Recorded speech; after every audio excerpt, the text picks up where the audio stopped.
Rugby on Off the Ball. With Vodafone, main sponsor of the Irish rugby team. We all belong to the team of us. Now you're welcome along. So week 3 of the Six Nations is upon us. We will have Scotland, France at Murrayfield. We'll have England, Wales at Twickenham. And then on the Sunday, we will have Ireland against Italy. Very happy to say Mr. Andrew Dunne has popped into the studio. Good to have you in. Good to be in, Joe. Johnny Sexton before the media today, clean bill of health. He's been training for over a week now. Ian Henderson, though, is out. He has tested positive for COVID. So that is the latest from the Irish camp. Sexton or Carbery? I presume everybody is in agreement that Joey Carbery should start this game. Yeah, I think so. Right. I don't see any particular value for what are we going to learn by Sexton playing? The only argument I've heard put forward is that Sexton hasn't played since the Wales game, which is, will be a 5-week gap to Twickenham, and as good as Sexton is at arriving fully cooked even after a timeout, for such a big game at Twickenham, give him the first 40, 50 minutes to get himself tuned up. Maybe give him the last 20. I think the first 40 or 50 is what Johnny Sexton has asked for. I would imagine he's asked for the full 80. That's why he is where he is. That's why he seems at times, he's impenetrable. He's of huge value because of that attitude. But I think at a time, sometimes the coach has to say, and Farrell's strong enough. I think he's also perfectly capable at this stage of his career of taking a 4-week break and arriving into England fully cooked. He's not that type. He's not a young player who needs to find his feet for 20, 30 minutes to get to feel the flow of a game. You could argue, it's just that's not a requirement for him anymore. He knows his way around. He knows exactly his own game. He knows everyone else's. I just don't see us learning anything from him starting. I think we can learn a huge lot, significantly more from Carbery starting. Yeah. I would, in a parallel universe, love to have seen a young Johnny Sexton challenging this current Johnny Sexton. Think of him screaming down at O'Gara. That kind of get out of my way, pal. Because everybody's been very cordial and acknowledging of Johnny Sexton's greatness, and maybe a bit too damn nice to Johnny Sexton at times. Yeah. Well, look, Raj was a very similar, is a similar character. They're both very spiky. Yeah. Both have had, well-documented tantrums and fights with verbal fights, mainly with opposition, and with each other. I wouldn't say Rog genuflected before Humphreys either, even though it was a more respectful, less fraught relationship than O'Gara-Sexton.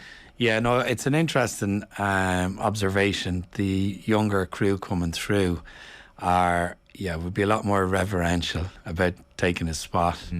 There's not much spite in any of them to go after him and knock him off his perch. And I can totally relate to what you're saying. It'd be great to see some gutter snipe come in and go for him, at the shins, so to speak, and just say, I want your spot. It's not happening. It doesn't seem to be in the nature of the next in line, but it doesn't. I don't think that diminishes their capabilities either. So there's different profiles. I think we sometimes fall into the trap of typecasting. If you're an actor, you look at O'Gara for 7-8 years, you think the next person in has to be the same as him. Sexton was very similar, I suppose, in terms of personality and game management. You then look at Sexton, you think the next one has to be like him, and in reality he doesn't. It can be a weakness in Irish rugby that all roads lead to the 10 and the 10 controls everything. And again, I think we hamstring ourselves in the same way that the 10 apparently has to be the place kicker. And you look at Melvin Jaminet, and you look at France, and you look at historically in the Six Nations, great kickers, Lee Halfpenny, Gavin Hastings, all the French kickers, they don't rely on 10s all the time. I think it's something in the Irish makeup around rugby that our 10 needs to be the on-field leader, always needs to be the kicker. It's something I'd like to see us ultimately maybe move away from in time, but not while Sexton's around. No. And to be fair to Carbery, he's more than entitled to his own temperament and his own way of doing things. Just because it's not a full-on pantomime for us all to see does not mean he's gunning for the position. Yeah. I know he's got huge determination. I think you can see that in the way he's bounced back from adversity.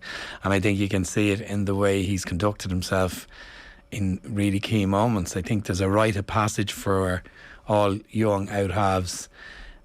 Where do you earn your stripes? I mean, he earned his stripes by going through the injury or injuries that he went through, but then coming back on in that New Zealand game and knocking over 3 kicks, 2 very difficult ones and 1 gimme at a crucial time in a major international game. That's where you get your rite of passage and you earn your stripes as a 10.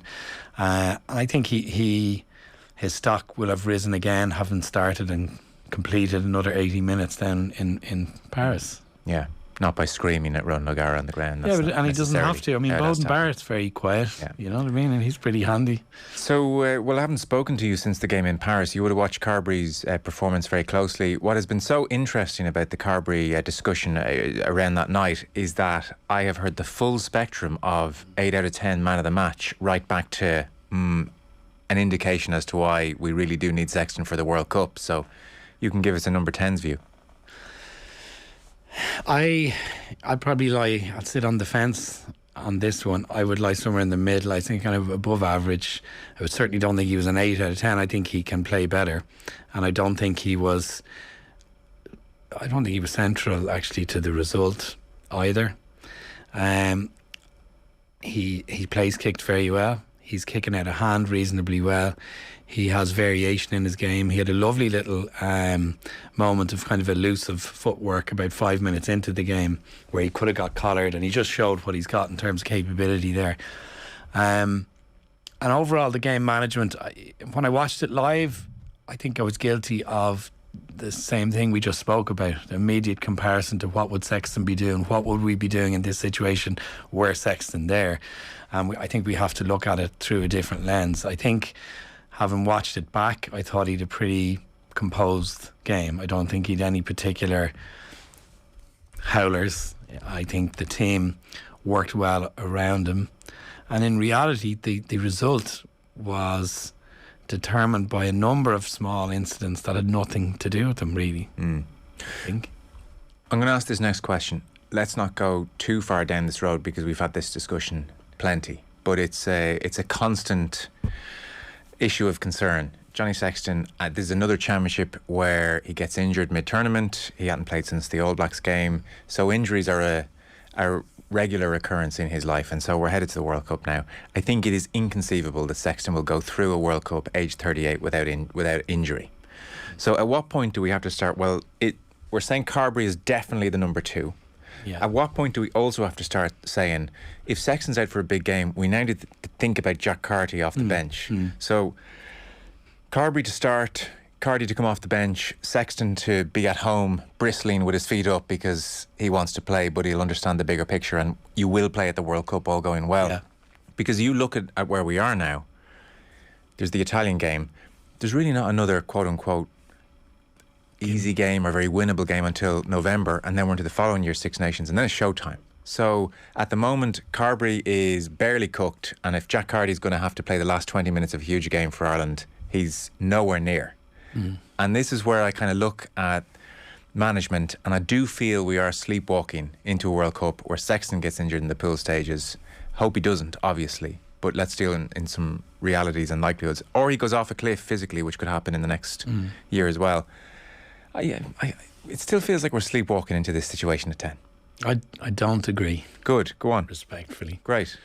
I think they're very well appraised of the situation. I do. I think you very, very astutely put it there. You know, this Sexton is going to be involved. He's not going to.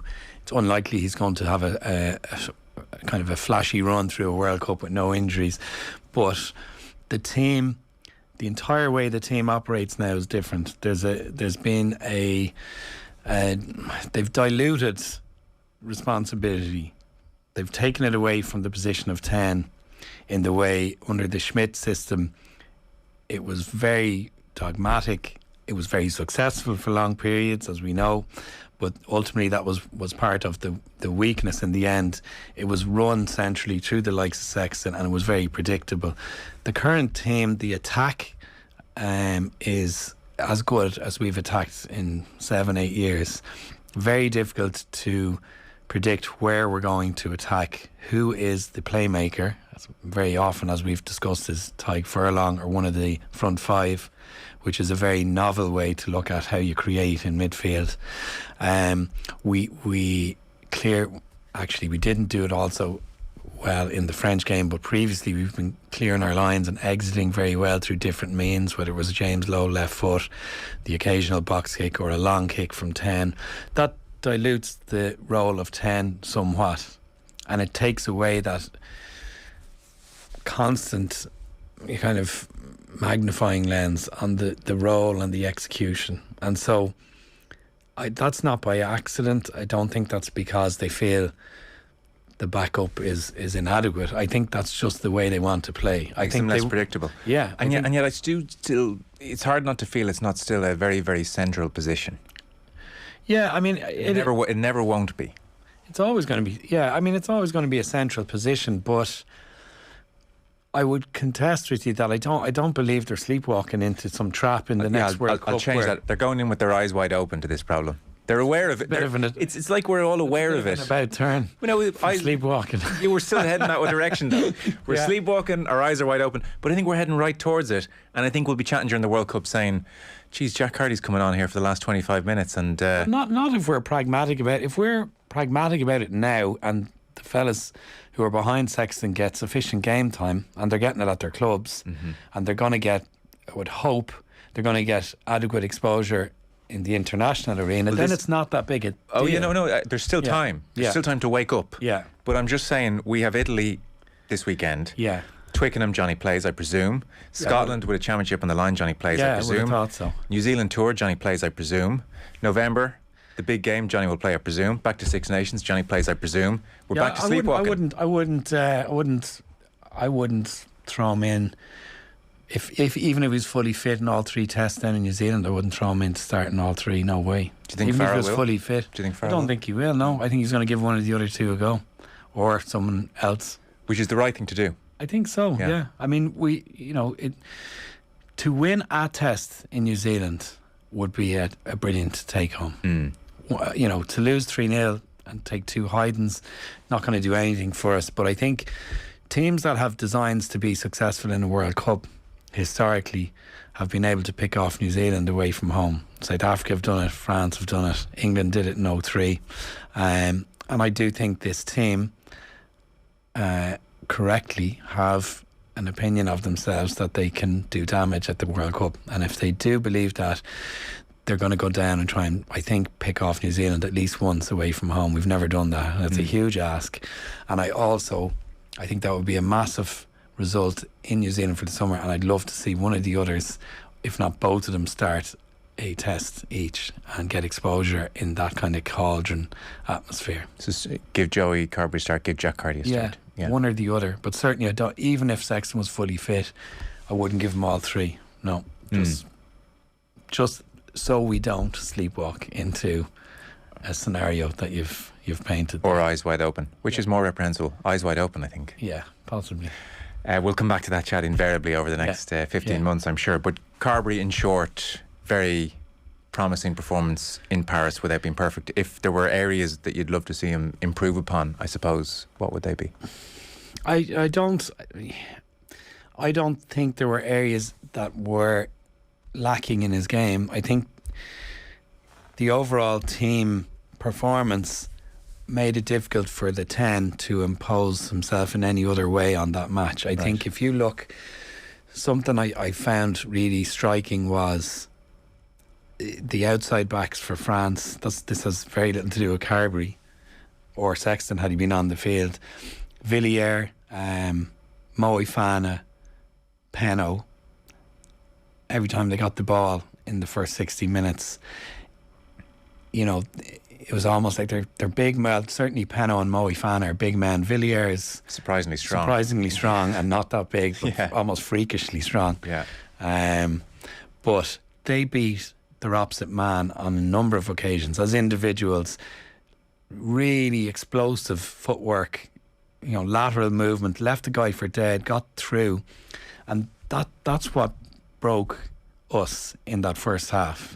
That's not really got anything to do with how your 10 is controlling the game or otherwise. I think Carbery was guilty of one of the missed tackles, so maybe you could throw that. But that's not a system failure. That's an individual miss.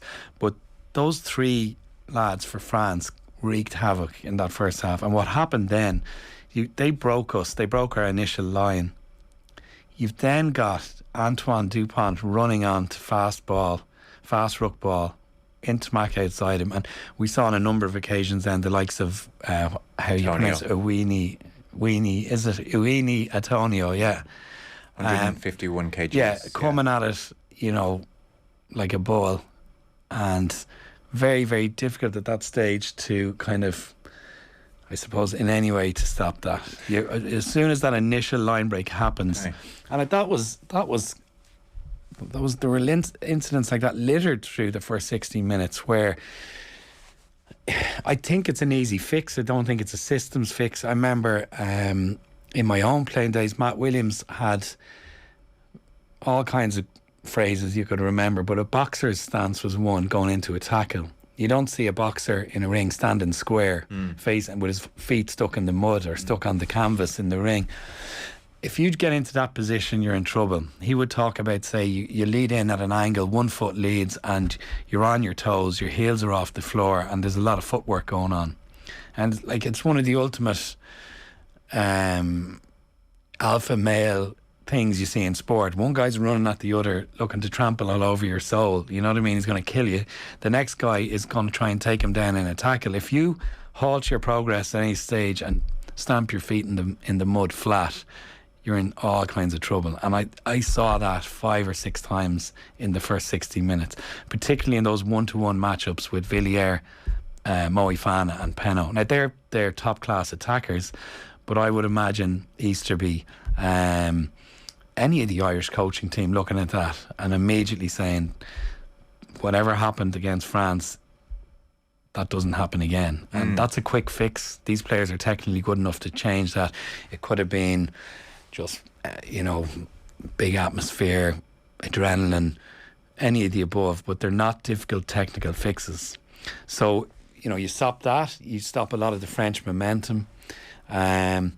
We also, our discipline started to creak because they got behind us, and then we suddenly were a team who doesn't give away penalties for 58 minutes against Wales, and we're coughing up what looked like soft penalties. It's only because we were chasing our tails. It's only because those initial line breaks happened. So that's very interesting, because I think if you got most people to remember where France really punished Ireland with the ball 2 weeks on, their memory would be some of the big boys carrying over the gain line and then all hell breaking loose. Whereas actually, it was the other way around. It's the Villiers, the Mofanas, the Penno, they jink, and then the big boys are sent in after that. It was the other way around. I think the narrative, you come away from that game and people will say, look, they're bigger, they're heavier up front. They kind of, we're not bullied quite there. They bullied us physically. And if you look at our scrum, I was one of the people who was concerned and saying, they're going to go after a scrum. Our scrum didn't creak one bit. And every credit to John Fogarty, every credit to the front five. People were questioning, was Tyke Byrne physically big enough? There was lots going on there in terms of concerns. And are they bigger and stronger? If they're bigger and stronger and they're going to huff and puff and blow the house down, they didn't. They certainly didn't do it in the scrum. We drove, we got a try off a driven maul. Again, in terms of matching them physicality, that was also really clever play, not just physicality. We transferred the ball in that maul twice in about 3 seconds and just suddenly found the flyers in space. But they didn't simply overpower us. Would you not even concede at the breakdown they seemed to overpower us? Well, because the breakdown, they were coming onto it. They were charging onto their own ball because they broke us with their back three runners. Even when Ireland were in possession, they did that twice. Certainly, they cost us that way. Yeah, I think that's fair. They were physically. I think they just had the presence to not be moved at times off the ball. So in defence, they caught us twice and they caught us cold. One was a line out exit in their own 22 in the second half. Again, like. We've won 100% of our lineouts in the previous game. Yeah. And we've been very competitive defensively. They picked us off twice defensively. Paul O'Connell as a player, I no doubt would have had sleepless nights. I don't know how he's mellowed as a man, but I'd say he's a few more sleepless nights, and his team, his players, the same. The word is Paul O'Connell hasn't slept in 2 weeks. Yeah. I'm sure. No, it's not. But I hope he has. He's a young kid. I'm guessing. Probably hasn't.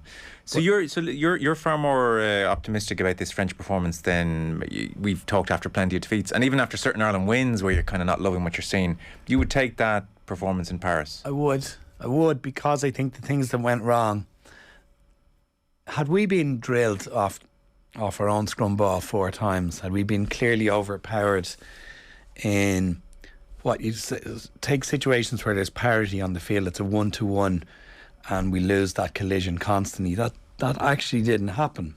What happened was they broke us by attacking space with really electric kind of attackers, but it wasn't that they overpowered us physically.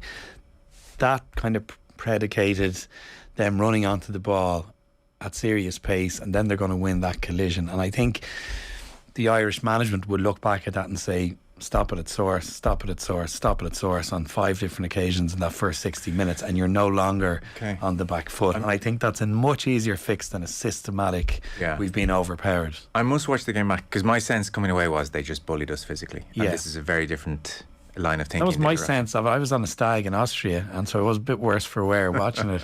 But I've watched it back since, because I was on a stag in Austria, and I turned the sound off, and I've watched it a few times, and that's my sense of it. I think something we probably didn't quite factor in, that 1-to-1, those wing 3/4 that they've got. I think we figured we'd match up really well defensively 1-to-1, and we didn't. Yeah. I do think that's a relatively quick fix. Okay, good. I haven't heard many people making that point. We're talking with Andy Dunne. Our rugby coverage and Off the Ball is with thanks to Vodafone, official sponsor of the Irish rugby team. Team of us, everyone in. Any ideal world, be they in the squad or not, any players you'd love to see get game time for Ireland? My mind's gone blank. The 13, sorry, from Ulster, Hume. James Hume, yeah. I'd like to see Hume get a run. I think he's a really non-typical Irish centre. He kind of has a bit of Jeremy Guscott in him. He's a nice running style. He's got good footwork. He is a good distributor. He's physically very strong. He's deceptively strong.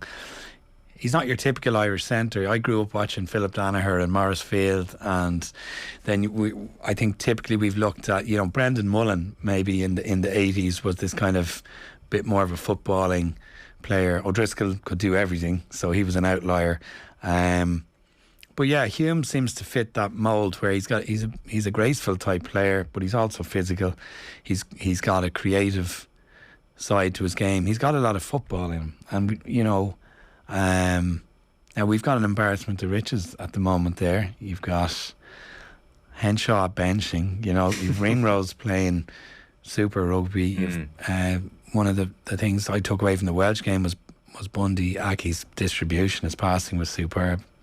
And so was Mac Hansen's actually in that game, and that gave us huge value in that match. But yeah, Hume to me, I wouldn't mind seeing him getting a run against Italy. Outside of that, no, I think I wouldn't mind seeing maybe Craig Casey get a run or someone of that ilk. I think Gibson's Park has suddenly separated himself from the pack in the last year and a half, and rightly so. We discussed before that your 9, very often in Irish rugby, the 9 wasn't setting the tempo for the overall game. You look at that's quite a French thing to do, and you look at Dupont, he sets the pace of the game, not Intimac.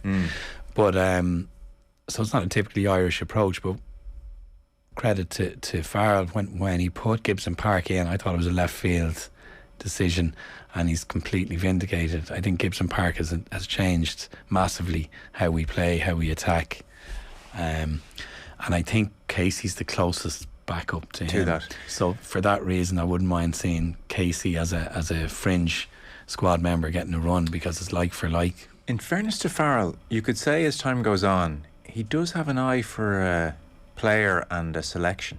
Gibson Park, I don't even think he's number 1 at Leinster. Everybody was talking John Cooney up. Yeah.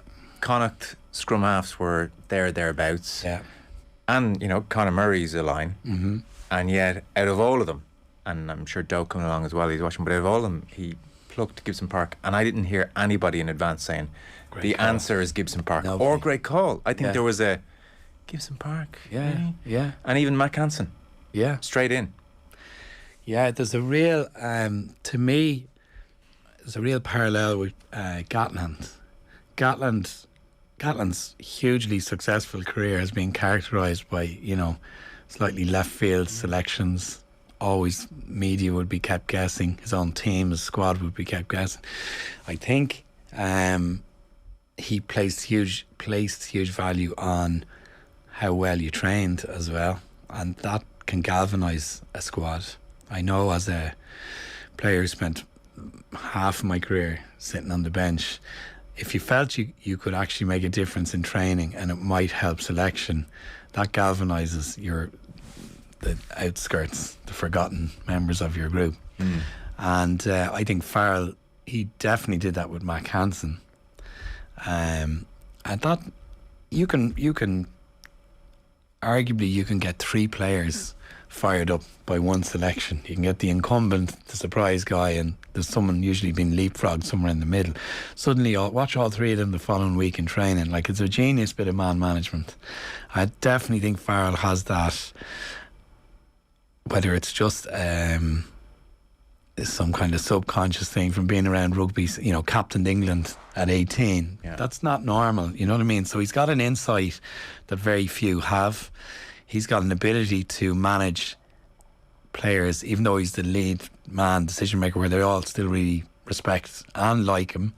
And I think he has this great approach where he's empowered his own coaching team to feel like they've got I think they've pretty significant input to how we play, and all those things kind of rolled into one, I think, makes him a really super choice. But as you rightly observed, I think that one of his best traits is just this out of nowhere selection that nobody's jumping through hoops about, but seems to fall into place perfectly. He's done it a few times, yeah, and it's a great skill in a coach. And I love that he brought in O'Connell as well. Yeah, very easy to be overshadowed by someone of O'Connell's stature, and to be fair, O'Connell has been talked as, of course, the difference maker over the last 12 months, 18 months, and we often point to Leo Cullen's humility with bringing in Lancaster and giving Lancaster the credit. There has been a degree of Farrell to bring in O'Connell, talk up O'Connell, and let O'Connell take the credit, and not to be seen as, well, it's all down to me, everyone. But I think,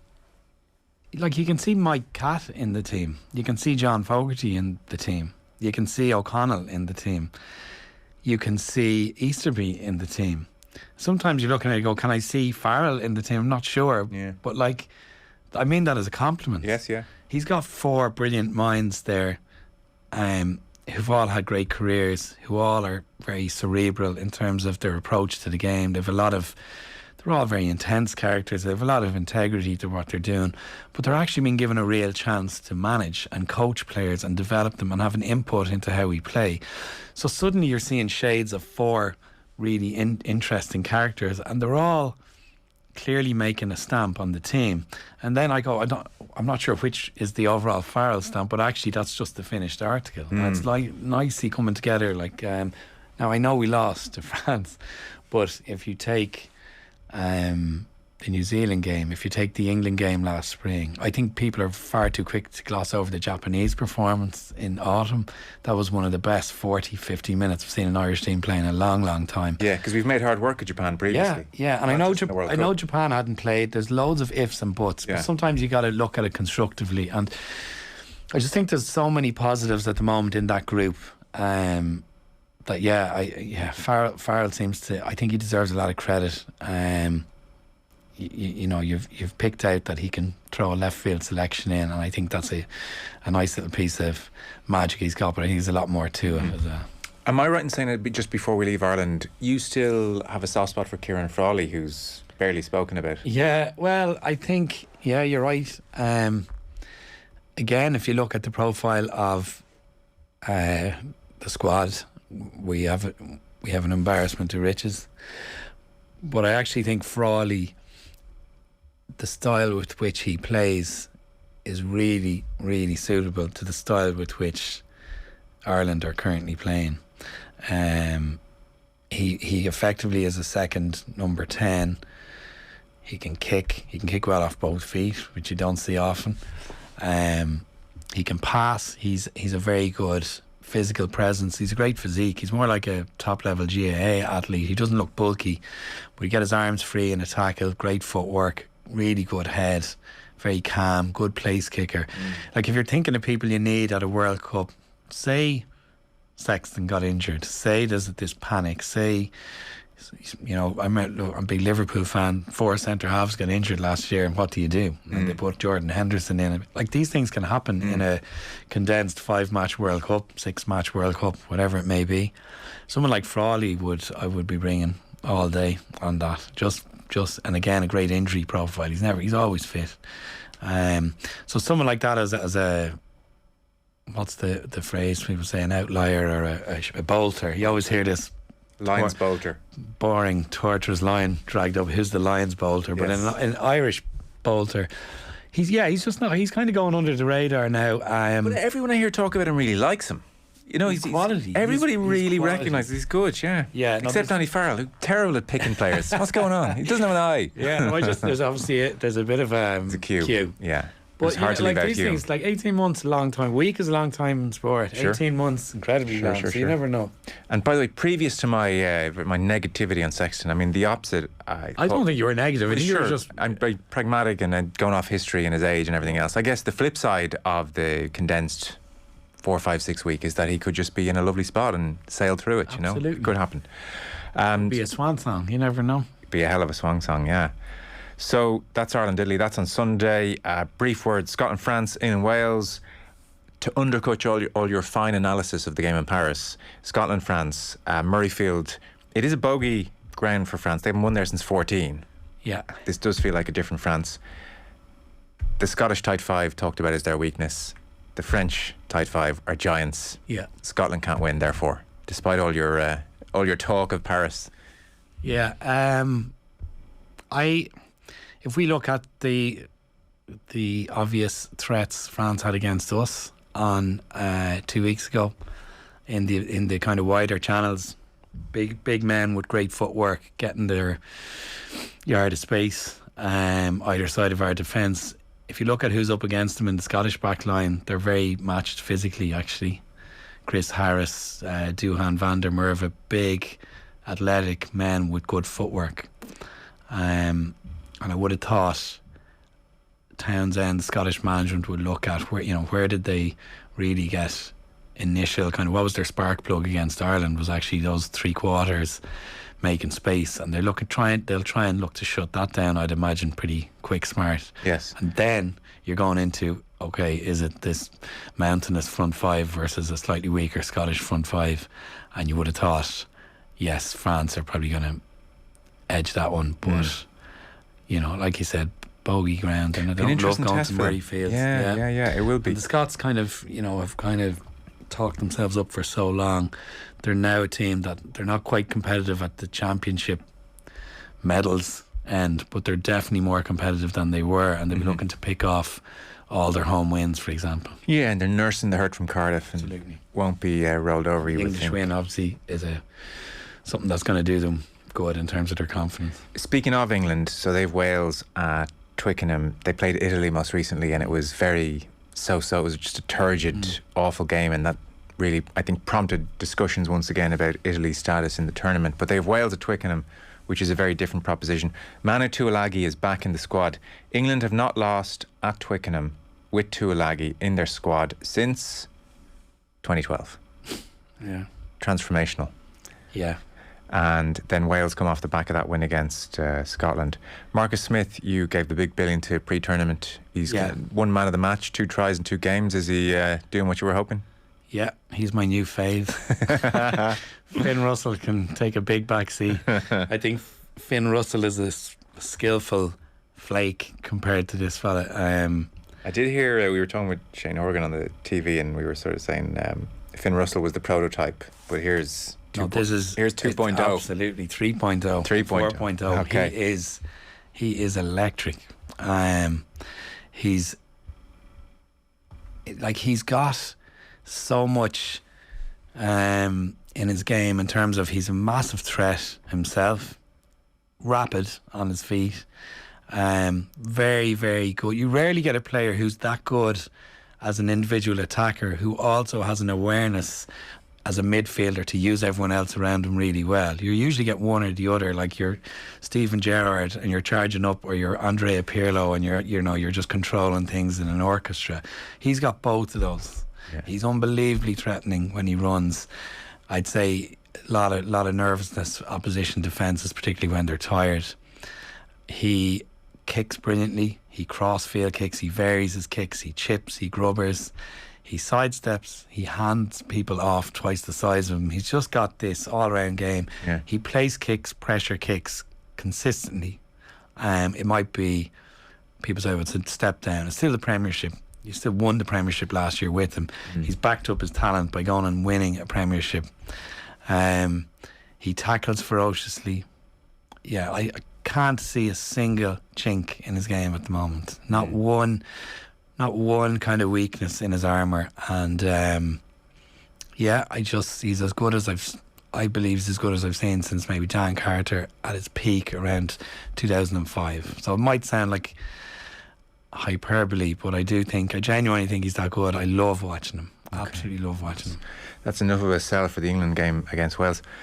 Just before we go, by the way, competition time. So Ireland against Italy on Sunday. We have a set of 3 tickets to give away, all with thanks to our rugby partner Vodafone. To get your name in this evening's draw, just identify our mystery voice. He has made peace with the increasingly juvenile music on the Irish team playlist.